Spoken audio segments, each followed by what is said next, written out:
You said you knew it was something that you were going to get able to get through and you believe that you guys were going to be able to get this, but also simultaneously you questioned yourself. What role did I play in this? Was I not Yeah. sexy enough? Was I not attractive enough? Was I not beautiful enough? And I know, because I've spoken with enough women, that that is instantly where 99% of the women Yes. go.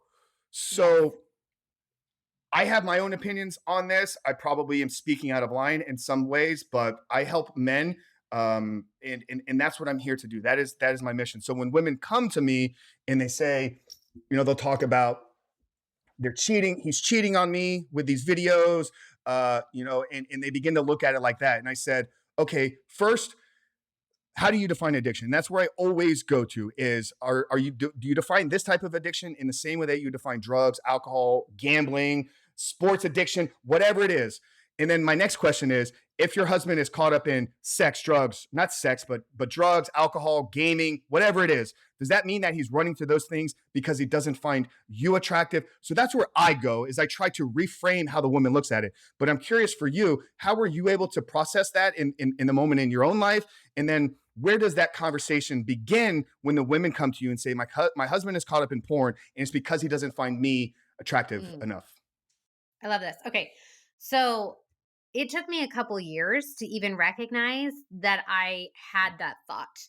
So my conscious response to my husband's addiction was, okay, we've got this. We can totally handle it. Like, what's our plan of action? My subconscious reaction, which I was not aware of for several years, was I'm not enough.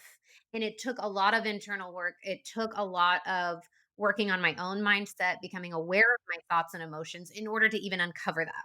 So I get this a lot. Every single client that I have comes to me and has that same response, that same belief that they're not enough, that they must be doing something wrong in order for him to do that. And also, you mentioned the cheating part, which is so common. We should come back to that later. But they do have this belief that that there must be something they could do. And this is interesting because my husband didn't start watching porn until after we were married, and we were both virgins when we got married. So he started his pornography addiction after I was in his life, after we had started having a sexual relationship. And so my brain had all kinds of evidence, right? Of this has to be about me. I must be terrible in bed.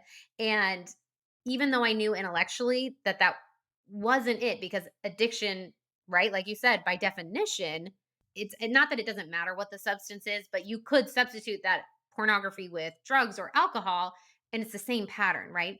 The reason that women take pornography and they make it about themselves is because it is sexual, right? So as I was saying before, like pornography, those images, the videos, they're sexual in nature.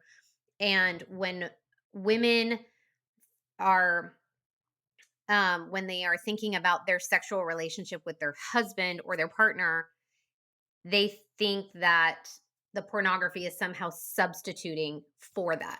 Does that make sense? And so they're thinking that there's some deficiency in how they're showing up. There's something wrong with them because what we learn in society as women is that it's our job to fulfill our partner, our husband's sexual desires. And if we don't, that's not on him, that's on us.